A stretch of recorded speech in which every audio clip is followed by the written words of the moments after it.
Hey everyone, welcome to the third edition of the TBD Show. I'm here with the esteemed owner of the Ducktown Quackers, Kevin McIsaac.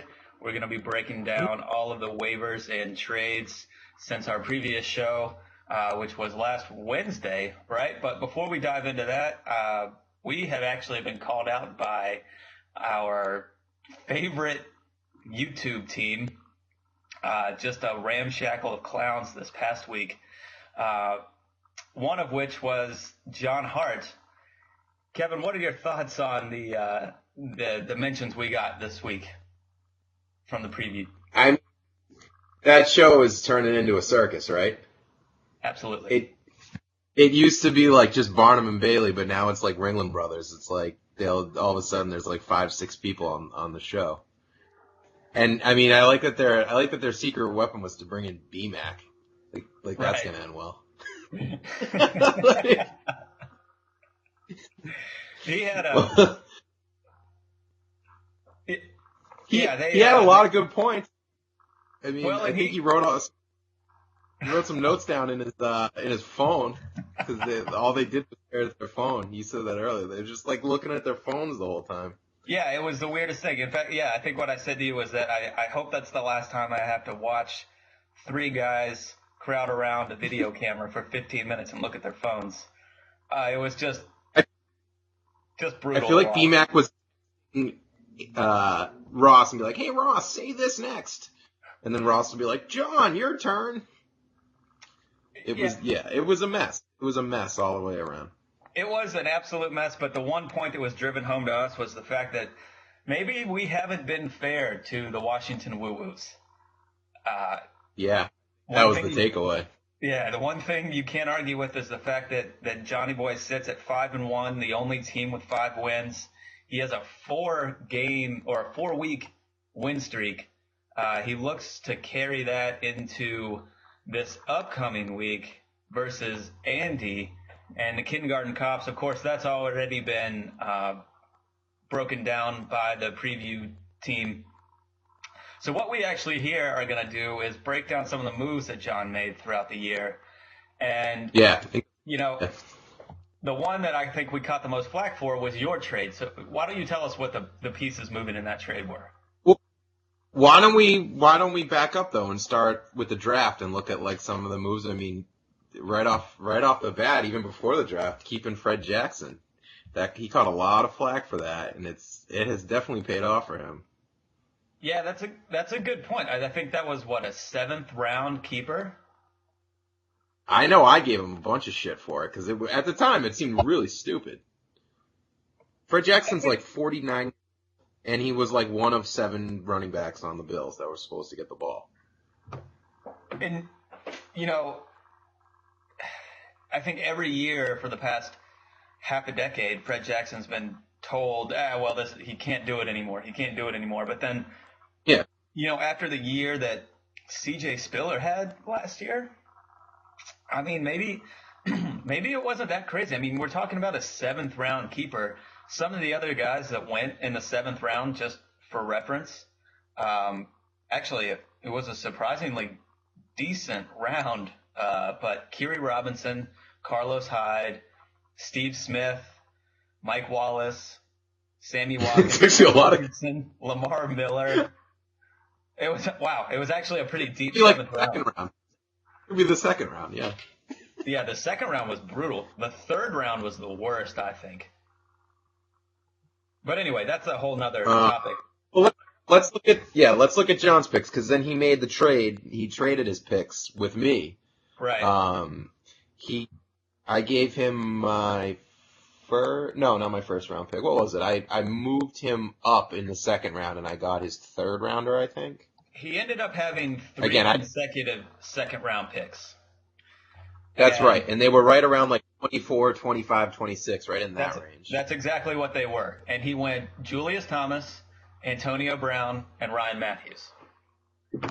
Other than 2 out of 3, I think you got to be, and not just 2 out of 3. I mean, Julius Thomas has been an absolute monster, and so is Brown. I know he ended up trading him, but he did end up trading him. But really, that's 2.5. And Ryan Matthews, well, he's always an injury threat, but at that point, there weren't a ton of running backs that you look at and think, oh, they're going to have a good year. I mean, no one at this point in the season, we know who the better running backs are, but, in the second round of the draft, I'm not taking Justin Forsett, No. Isn't Ryan Matthews from Charlottesville? Didn't Dave know him? Yeah, no, I think they that's beats together. That's Dave Matthews. I'm thinking of Dave Matthews, his brother. Oh, well, they also made beats together. Here's an interesting move, though. So, with John's next pick, he takes Vernon Davis, 3 picks after taking Julius Thomas. He follows that up with Torrey Smith, Terrence Williams, and RG3 before taking Fred Jackson in the 7th round with his keeper. So, wow. So that's a bunch of busts right in a row. I mean, you look at his roster right now. To this point, first of all, he only has 1 running back, 3 wide receivers, and 2 tight ends, and a quarterback. And then, his keeper was Fred Jackson, and so he took a couple running backs after that as well. He took 3 running backs in a row, Fred being his keeper, Chris Ivory, and Darren McFadden. I still so who's his quarterback right now? After the draft, it was RG3. So he doesn't even really have he has a decent quarterback, whatever. So he's basically the Patriots. He's got a quarterback that's got some question marks. He's down to 1 running back, bunch of receivers, and 2 tight ends. He's the Patriots. Yep. And we know that formula works. It's going to work tonight. Except one of his wide receivers is really, really good. And right, and he's Brandon LaFell for the Patriots. Basically. Oh, I thought he was that Tim's guy that I keep hearing so much about. He makes 1 catch. Yeah, right off the practice squad. We Jerry Rice. Jerry Rice was on the practice squad at one point. Oh yeah, good call. Yeah, I made that up. He was good right away. Yeah, so. Just to round out the rest of John's draft, like we said, he goes Chris Ivory, Darren McFadden, then he goes Greg Jennings, Johnny Football, Cardinals defense, and Robbie Gould is his kicker. I like the Gould. I like the Gould pick. That's about it. Cardinals defense solid, but I think he dropped them for their bye in Week 4. He had to make some moves. Johnny Manziel continues to be on his roster. He just dropped Greg Jennings. He still has McFadden. He traded Chris Ivory to Grimm for Trent Richardson and Mohamed Sanu. That's huge. Absolutely enormous. At the time, I thought that Grimm was taking advantage of him, but I'll be damned if John wasn't right and I was wrong. And I think at the time I even said, hey, it's your team. Well, here's the thing with that is that John knew that A.J. Green wasn't going to hold up. He could tell that he was limping around on his toe well before even A.J. Green knew about it. That's a good point. And there are two people in the world that still think Trent Richardson is good, and it's John and whoever's making the decision for the Colts because he keeps getting the ball. So, John, he's clued in this year, and I guess he's dialed in because he's made a lot of good decisions. Yeah, he really has. Let's talk about the trade I made. Yeah, well, he loses RG3. He picks up Cousins, sorry. He recognizes that isn't going to work well, and he makes a big trade with you that I slammed, admittedly, at the time. But, why don't you – what was that trade? Go ahead. I thought I killed him on that one. I at the time, Phil Rivers looked good, and he played good last year and everything, but I'm thinking I can replace him and maybe lose 3.5 points per game with whoever I replace him with. I didn't think he'd keep up the, MVP numbers. Right. And to get Antonio Brown, who I was going into the draft, other than Calvin Johnson, I think I would. I love Antonio Brown for our league because he catches so many balls and he's so consistent. Like absolutely. Someone like Des Bryant might finish year with the same amount of points as him, but Des Bryant's going to have, a bunch of 35-point games where he has like 190 yards and 3 touchdowns. Antonio Brown just catches 8 passes for 100 yards and a touchdown, like, consistently. And I love that. So I think I would have taken him second wide receiver after Calvin Johnson, which is a lot higher than he was going. But right. I don't know. I thought I made out like a bandit in that trade, and Antonio Brown's still great and everything, but I'll be damned. I wish I had Phil Rivers, because I'm starting Kirk Cousins this week. Speaking of the devil, and I'm not all that confident about it. Believe it or not that confident.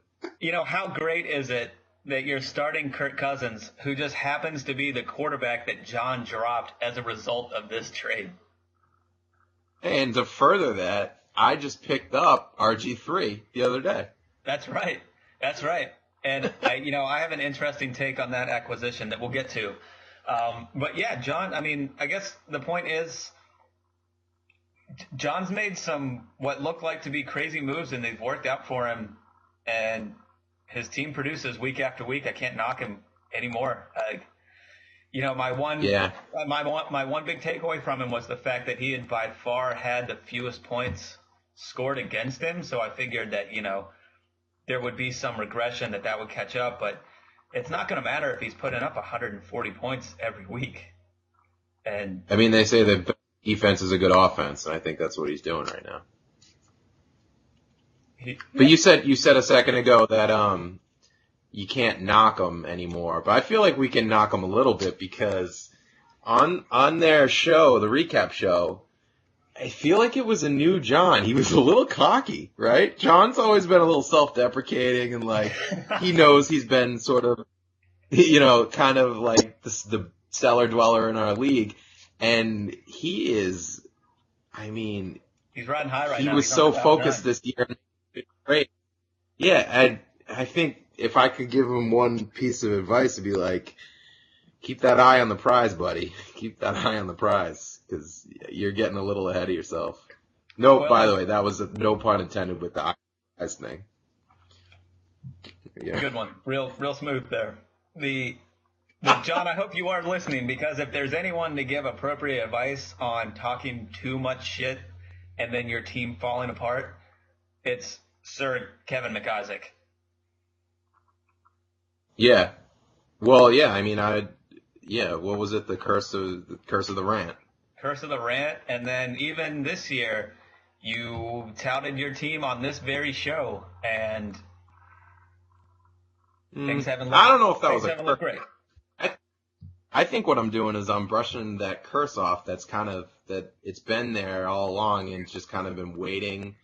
I think John kind of awoken it, and I think he might have cursed himself. He may have. Only time will tell. But, as it stands, good moves, John. I applaud you. We'll see if you can carry it out for the rest of the year. 5 wins, that's got to be a record for him anyway. So even if he doesn't win again, at least it was a good season. It was the best one he's had so far. Yeah. Quit while you're ahead, John. All right. So anyway, that's that. We don't need to touch on that anymore. Can we actually go? Can we go back to one other thing that I forgot that they talked about on their show was they made things personal, and they compared me to Jerry Jones. Yeah, which I didn't really understand, because the Cowboys are winning this year. Yeah, I think the whole thing was like Jones is all flash and, wants to be the one making the decisions, and I've been trying to get stars and yada yada yada. I never win anything. Well, there's a couple things that are just wrong in this entire scenario. All right. Number one, I won our division last year. It's not like I finished, and I don't finish 500. I either finish last or up at the top. That's not what Jerry Jones does. Jerry Jones goes 8-8 every year. Number two, if we're actually going to look at this and compare ourselves to owners or GMs or whatever, that would make Albert Robert Kraft. And I think that is just so, like, that's the most absurd thing. So if we're really going to do this and evaluate ourselves and compare ourselves to owners and GMs, like, I think we need to press reset, because I'm not Jerry Jones and Albert's not Bob Kraft. Simple as that. That's a great point that you make. I'm sure everyone will take a moment to really let that simmer. Moving on. I'm sure it'll hit home for quite a few folks listening. Who would that be, JK? You've had some success in. Yeah, I have. Maybe, but with the tough history and everything, maybe Jim Irsay? Huh? I don't know about that. Well, he's had a lot of success, but he's had some pits and some peaks and valleys. Yeah, but well, anyway, I don't want to really further this discussion anymore. Who hasn't though, right? No, it builds character. That's what my arresting officer told me. So, all right, we haven't even touched on this week at all, and we're 35 minutes into this fucking thing. So why don't we start moving ahead? First thing we want to touch on, waiver acquisition since our last show. It was a move that made total sense, but it's just funny to look at. Jamie Moynihan, he drops Adrian Peterson for the Browns defense. Yeah. Isn't that crazy? And I never thought I'd see it. I did. And I saw it coming a mile away. A mile? Man, there are too many jokes for me to decide on which one to go with there. So I think the biggest joke of all is that it took them this long to do it, right? I mean, it's nuts when you take a step back and like think about how far down Adrian Peterson has gone, and like everyone. I mean, is he? I think there's a chance he never plays again. Like if he has to go to prison, I don't know. I'd be interested between him and Ray Rice.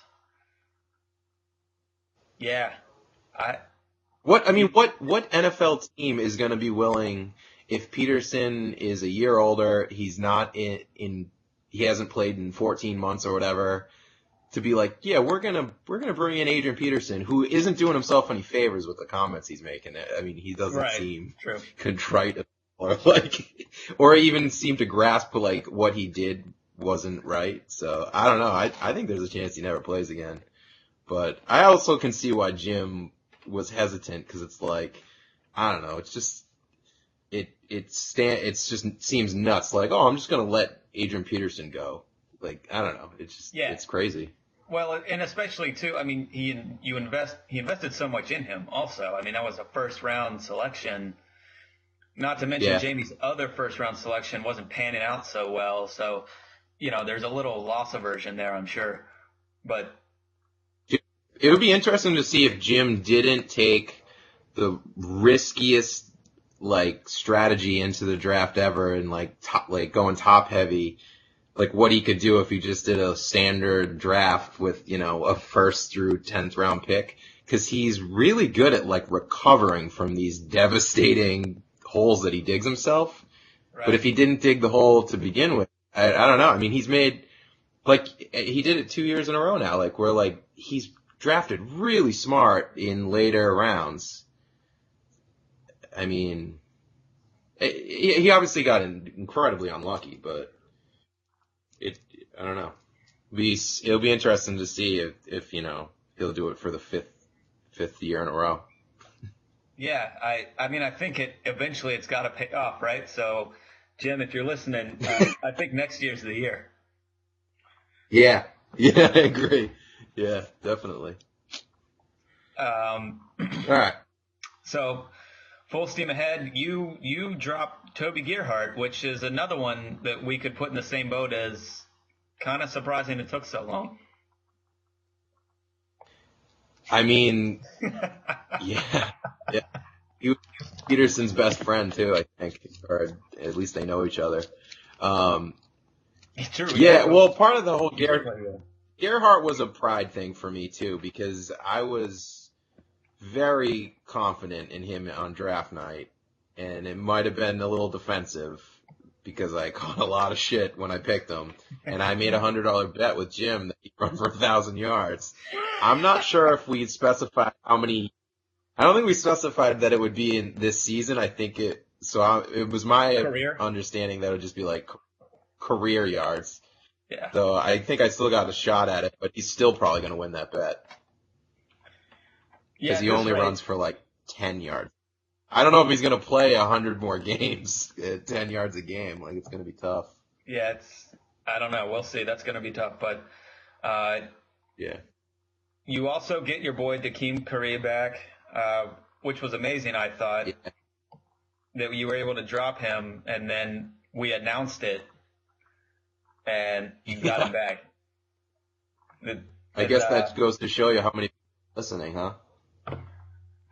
Yeah, true. I guess that tally mark is really only 3 people listening repeatedly.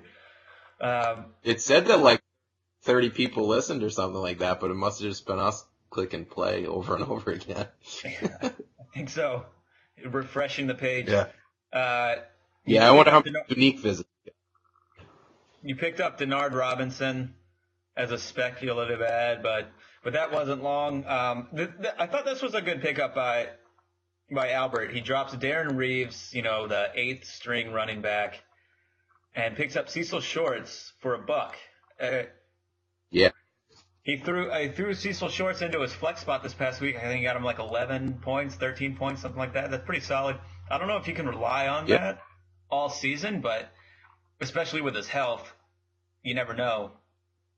But I think that's that was surprising that it was available for $1. I mean, you're right. You don't want to trust him as your wide receiver too, but like if he's your 4th receiver that you need to plug in every once in a while, like that's damn good. And Bortles has a big arm, and they're going to be losing a lot. So. Yeah, well, we already touched on their running backs who aren't worth a shit. So the ball's got to move somewhere. You'd think. Yeah. It's not going to the end zone, but it might make it close every now and then.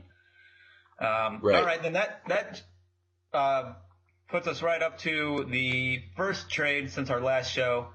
You sent Jimmy Graham to the Bergilicious for Bishop Sankey and Pierre Garçon. I forgot I made that trade. Yeah, if I were you, I was hoping we would. That I made it too. Well, here's the thing. At the time, I was in a desperate place in both my fantasy team and just in life in general. I just needed something. I think you texted me right after, like, are you just bored right now? And I wasn't going to say yes, but it was yes. Yes, it was yes. It was a big bet. I don't know. I'm 1-5, so I was like, Bishop Sankey, if he takes, I knew he was getting the start. Like, Sean Green had already been announced that he was out. Mm-hmm. Sankey had looked better, so I'm thinking if he goes in there and has 20 carries for 100 yards and scores a touchdown, he's not going to give that job up to Sean Green after looking better all year. And then, first game he puts up numbers. So I'm thinking there's a decent chance I have a wide or an RB1 with great keeper value. And then I'm buying low on Pierre Garçon, who maybe isn't going to turn it around like quite to what he was last year, but he led the league in targets last year. And I mean, he's a talented wide receiver on a team that is going to need to score some points because, they're shitty and they're going to be losing. And I don't know, they can move the ball. So, I mean, it doesn't seem like, he scored a touchdown this week, so it looked good. He only caught 4 passes, but I don't know. 2 really high upside guys. I probably could have gotten more for Graham, but it's easy to say that. Everyone says that, but no one was playing ball with me. So could I have gotten something better? Maybe, but I wasn't able to. So, and then, hey, it ended up working out because about 12 hours later, it was announced that Jimmy Graham was going to miss 2 to 3 games. Good riddance, you moron. Like, way to go, Ross. Right. Do some research. Take Albert's advice. Well, actually, they're saying now that he may be ready to go. But God damn it! Wait, are they really? Yeah. Yeah. Damn it! Yeah. Well, he's probably not gonna play well. He's probably he's hurting. Well, I mean, I think they'll probably just take a page out of the Lions book and pull a Megatron decoy type thing. Jimmy Graham's out there. But I mean, I'm not. I hope it works out for us because I don't know. I mean, it's, I'm not rooting against Ross, but I would like to not look like an idiot and Jimmy Graham, scores 3 touchdowns. So maybe, it would be great if he caught 4 passes for 70 yards and no scores. That'd be great. Now, is there anything else you would like to say about this trade? Yeah, so I know firsthand how difficult it's been to get a tight end this year. And you look around and there's nothing on the waiver wire. There's really only 8, not even 8. I don't even know how many, but there's not many tight ends that you're like, oh, I feel confident starting him. I think there's probably 5 or 6 and then 10 guys that are just complete crapshoots. So when I made the trade, I wanted to make sure that I'd have someone I could play. And he had Allen from the Colts on his team. He was likely going to drop him. I mean, he's been good for fantasy only because he's scoring touchdowns and gets a lot of red zone looks. So I probably would have picked him up anyways. Mm-hmm. So I told Ross that, hey, he had already played on Thursday night, so he couldn't trade him to me at the time. I said, hey, whoever I decide to drop. Trade. Yeah, it was a Saturday trade. So I said, whoever I decide to drop next Tuesday, why don't instead you just trade Allen to me for that bum, and that'll be kind of part 1A of our trade. And he, it wasn't going to hurt Ross at all because he was going to drop him anyway. So he agreed to it like a friend would and a good business partner. And then, sure enough, I proposed the trade on Tuesday, and granted, the Graham thing happened, and it probably looked bad, but no one knew that he was hurt. We knew he was hurt. We didn't know he was going to miss games. Ross immediately texts me after, so you still think I owe you my tight end, huh? Even with Graham's injury? I'm like, yeah, because that was the deal. What are you getting at? And he tried to squeeze me on it. And look, he didn't push that hard, but I just got such a kick out of it. What do you think? I'm gonna cut you some slack? Yeah, you're this right. isn't T-ball. It's too bad that the top 3 tight end in the league is going to be out a couple games. So why don't you just hold on to that guy? Because it's not like I have a void that I need to fill, on my tight end spot. I think it's interesting though. You mentioned that no one knew that Jimmy Graham was going to be out 2 to 3 weeks.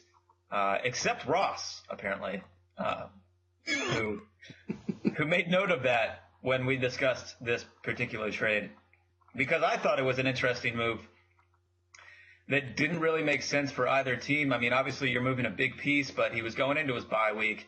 There was that injury question mark, although no one thought it was going to be a couple weeks at the time. Bishop Sankey, obviously unproven, but he was facing Jacksonville, which – if any running back's going to break out, you figure it's going to be against Jacksonville. And then Pierre Garçon, I'm just not impressed with. I don't think he and Cousins have a chemistry, mostly because Cousins doesn't really have a chemistry with anyone. He's not a good quarterback. He's a flash in the pan best, but he has more receptions to the opposing team than he does to Garçon so far this year. So I don't know. I was pretty ambivalent about the trade at the time, and then of course when you fill me in that there were more parts to it, it's just funny. It just makes me laugh. Well, I'm glad. That's what I'm here for. I'm just, I'm the jester, I guess. I'm here to entertain. Don't worry, that's nothing that you need to tell me. I already know. Good one. Good one. You're coming after my job, huh? Oh, man. Anyway, Ross then picks up Toby Gerhart and picks up Marvin Jones.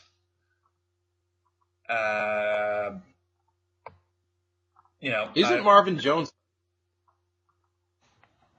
He's not playing. He probably won't this year. Right. Probably injury then. Probably due to. Yeah. Oh, did you say injured? I didn't hear you say that. Okay, anyway, we'll just jump right into the next trade then, which features Ross. He sends Wes Welker to Chooch for Larry Fitzgerald and Storm Johnson. What are your thoughts on this one? This to me is just a classic Ross trade. What do you think? Well, it's also a classic Chooch trade because, like, I feel like Chooch thinks Welker's still on the Pats or something, Yeah, I don't know. It's just like one man's trash for another man's trash. Yeah, I think Ross is looking for a fill-in for Shady this week, who's on bye. He doesn't want to give up a lot of his pieces, so he's just kind of shooting low and hoping for the best. I'm amazed, considering the game that Larry Fitzgerald just had, that he could get that for Wes Welker. I mean, we've already discussed Fitz on this show before. I don't think games like this last one are going to be a frequency, even with Carson Palmer throwing him the football. It was good to see, but I don't think that continues. But still, at least he's done it. Wes Welker hasn't shown much of anything. And he's maybe... The Broncos haven't missed a beat without Welker. It's not like they've been waiting for him to get back. Like, they're moving full speed ahead. They don't have to work him in. Like, if he doesn't fit in right away, like, he's probably not even going to see the field that much. Right. Yeah. He's one of those players that, in a couple more weeks, if he keeps grabbing one catch for 3 yards, like, I could totally see him being droppable. I could see it going the other way, too, because Welker's a great player, but, I don't know. Yeah, I guess I'm surprised he could get that much, too. But at the same time, I think we can confidently say that there is no running back in the league that would be good on the Jaguars. You could put DeMarco Murray on that team, and he would probably look like Toby Gerhart. Because we know Gerhart has talent. We know he has talent. Yeah, you're absolutely right. I mean, if you lined up in a vacuum, Toby Gerhart and DeMarco Murray are essentially the same person, just in physical attributes alone. Why would we line them up in a vacuum? Put them on a field. Well, let them run. What you want you want them to, like, race each other? Like a 40-yard dash? Yeah. You want to run cones? Yeah, that's exactly. Gerhart, Murray, in a 40-yard dash. I want to see javelin, and I want to see broad jump. No, I bet you want to see that. I bet you'd really get a little chubby for if they did that silly tennis ball cannon of yours that you love so much. Go out there and dodge that thing for a little bit. Yeah, I think Gerhardt's lateral quickness would work well with that. I like Gerhardt. Yeah. All right. So then I guess, that really your story about the tight end explains this next trade where Ross sends Dwayne Allen. I guess he was able to work his way into receiving a tight end in return to fill in for Graham while he's out nursing whatever it is that's hurt his. Or were you gonna drop Ebron anyway because he didn't produce? Yeah, I probably was gonna drop Ebron anyway. Yeah, well, you dropped Eli as well. Yeah. Which was. I'm impatient. Who was your quarterback this week? Cousins? Yeah, Cousins. With RG3 as my backup in case he's feeling healthy or something. I love this. Just the fact that you owned 3 quarterbacks last week. I've had a lot of quarterbacks on my team. Wait, no, not last week because you didn't. You started Flacco the week he was shitty. Out of the last 3 weeks, you started him the one week he was shitty. And then you drop him. You start Eli, and he's terrible. So now you're going with Cousins, and it's like you went. I don't even. I don't know. I know. I've missed all these quarterbacks like good games. You're like a week removed. And I've also been losing. I've been losing by like 5 points. Like these decisions have really hurt me. I probably should be like 3-2 if I didn't make like stupid decisions. Well, I mean, but I'm 1-4. It's amazing. A lot of these games have been, or these matchups for us have been really close. I mean, shoot, even Chooch gave Jed a run, or no, he beat Jed. That's right. That was a high-scoring affair. Like, even the high-scoring affairs have been close. I mean, wasn't John's close last week? Yeah, he beat, who was it? Was it Jedediah? Whoever he beat scored like or maybe it was Al. Like, he scored 125 or 100. He scored 147, and he only won by 12 points to Al. Yeah, that's crazy. And then, I win on a last-second play. Grim wins on a last-second play. Chooch wins, on a not last-second play, but certainly a last-second player in Kaepernick. A lot of these matchups are really coming down to the decision of one or two roster spots. So just something to keep in mind. I think it's really interesting. Do we have any moves that were made? What's that? Do we have any more moves that were made, or can we go right from this into who we think is the lemon leader? Because I feel like that would be a good segue. Like, things are close. Things are close. I think there are a couple of things worth touching on, though. We had a spending spree on some of our penny pinchers of the league. Brendan, I guess he decided that those school loans could go maybe in forbearance, or he could defer them for a month or something. He drops $127 on Andre Holmes, and then follows that up with an $80 purchase of Carson Palmer. Significant. 2 guys I was targeting, for sure. Were you in that price range, though? No, I offered $3 for Carson Palmer, and I think $1 for Holmes.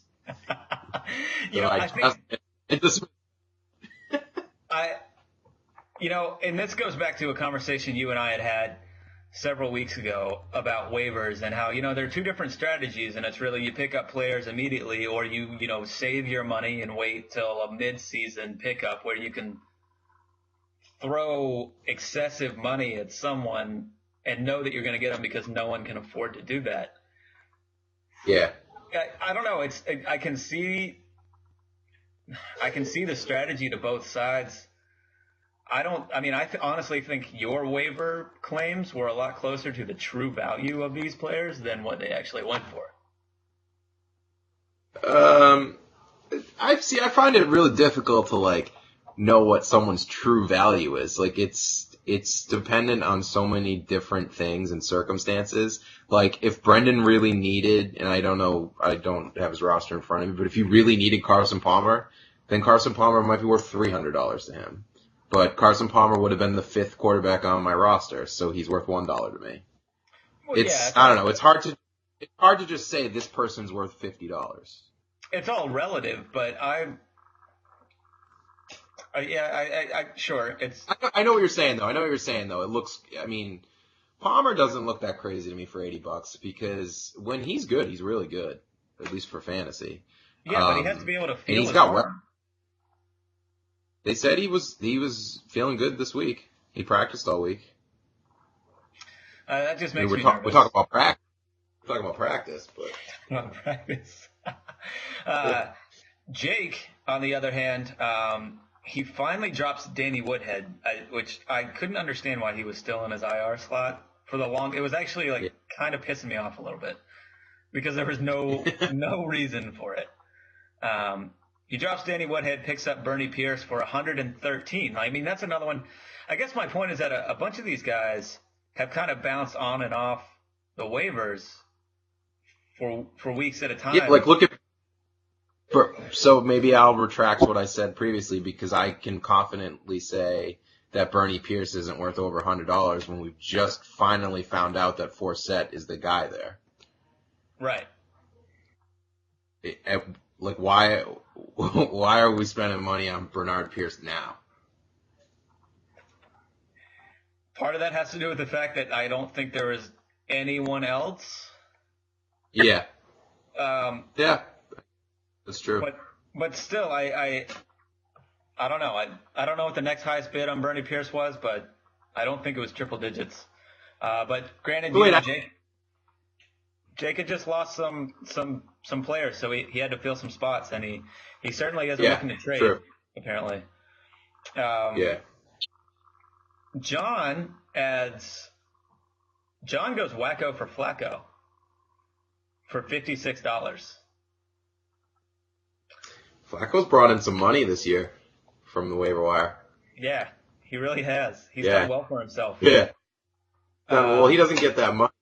He's definitely, I mean, he's bringing in the house money. That's for sure. I just thought that was interesting considering John has Phillip Rivers, who's done really well.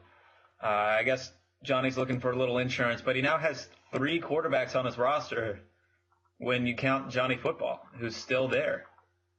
I think the Manziel thing is John being superstitious, and he wants Manziel on his team. He just likes the idea of having Johnny Football on his team.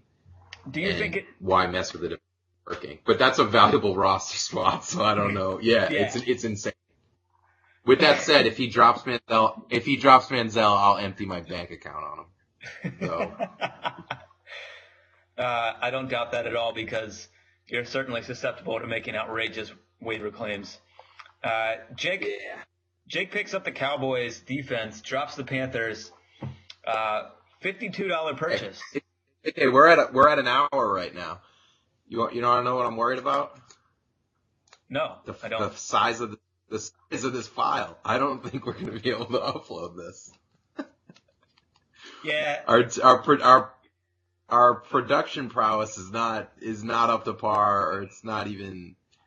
I mean, we're like kids when it comes to this shit. So I am nervous that no one's going to hear this. All right. Well, then let's just let's mention the fact that like 5 kickers were drafted off waiver or claimed off waivers. That's a backup Pats running back isn't picked up off waivers until today. So it was a full day. That doesn't shock me. I just think it's interesting considering the running back situation that some folks don't take a flyer on a James White or a Jonas Gray.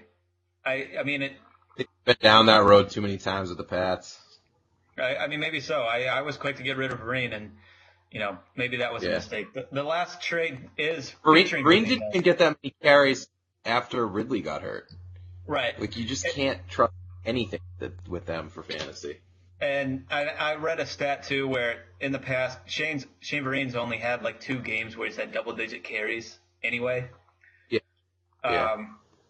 So I think. But it could change in a heartbeat. So who knows? You're right. And Shane Vereen is packaged with James Jones from Jed sent to Jamie for Steve Smith. You and I talked about this already. We both agree it's a good trade all around. It's not a huge risk. Jed needs to improve his wide receivers. He has some running back depth. He can afford to move Vereen. Jamie's looking for pieces, especially now with Moreno being down. And he's still and he's relying on those Vikings running backs still. So. And James Jones is solid. He is what he is. He plays for the Raiders. That's all I know about James The weird thing with all right. So I do agree with you that it was a good trade all around. It made sense for both of them to do it. I think it was pretty fair. The funny thing is that I think basically it's 3 players that you're taking a flyer on, and I think the most likely scenario is that all 3 of them shit the bed.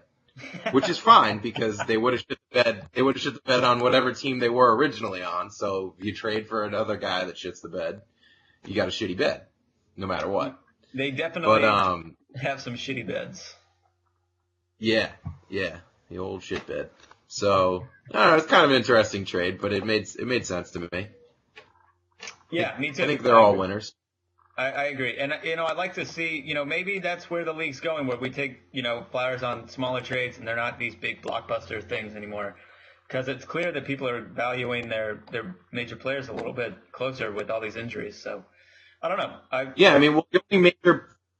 The only major players that get traded are wide receivers and sometimes tight ends. But, no one moves a big running back because there is no equal value you could get. Or that's the perception around the league. I don't know. Maybe. I think there is. It's just a matter of oh well. That's for another show. That's for another show. Who's your? That's for next week's show. To be continued. Who's your? After I trade Matt Forte. After I trade Matt Forte this week. I might have an offer for you. Lemon leader.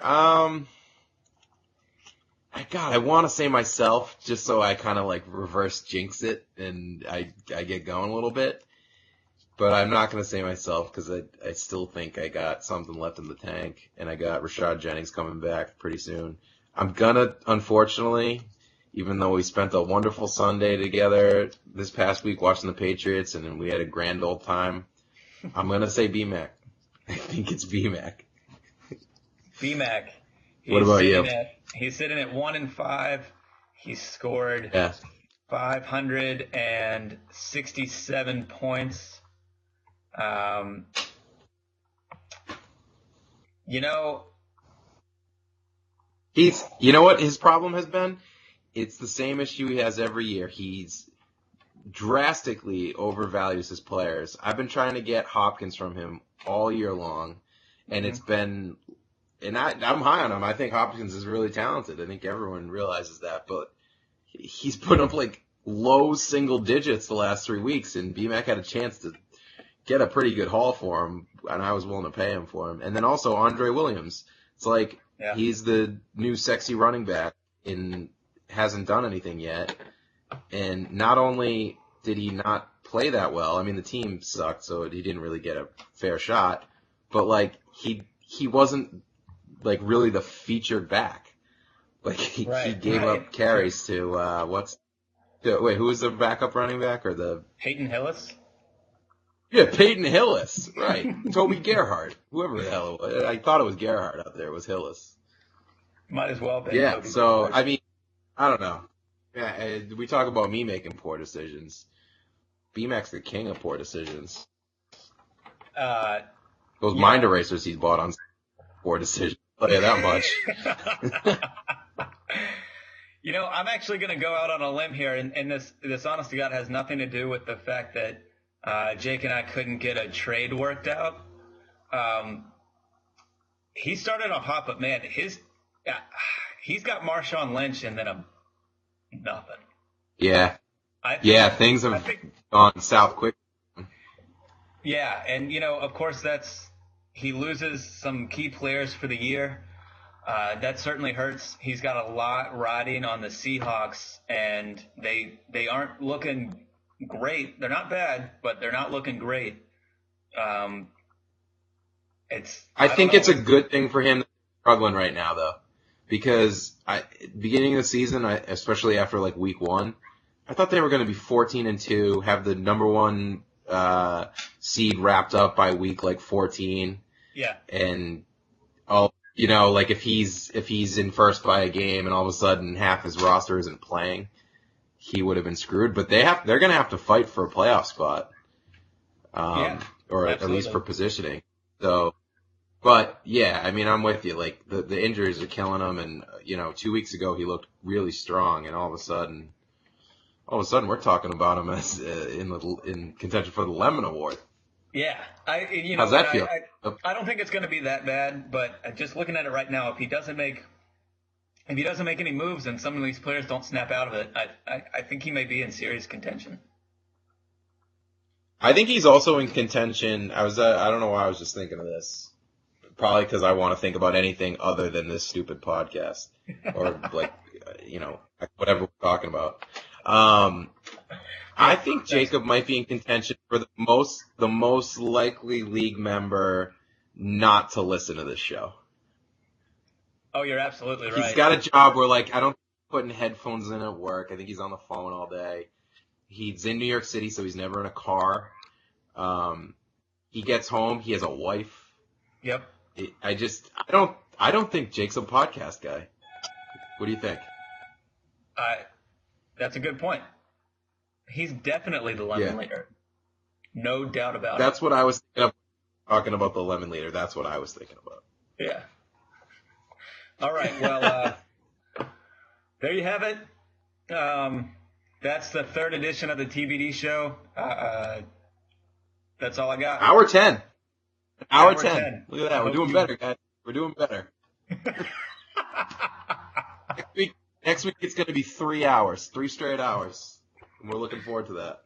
Yeah, maybe we'll break down every single trade of every team and the player for the future and the past. There's a lot that we can talk about. Yeah. I like that, yeah. We'll figure something out. We just need a way to fill some time. That's right. Yeah. All right, well, until next week. See you guys.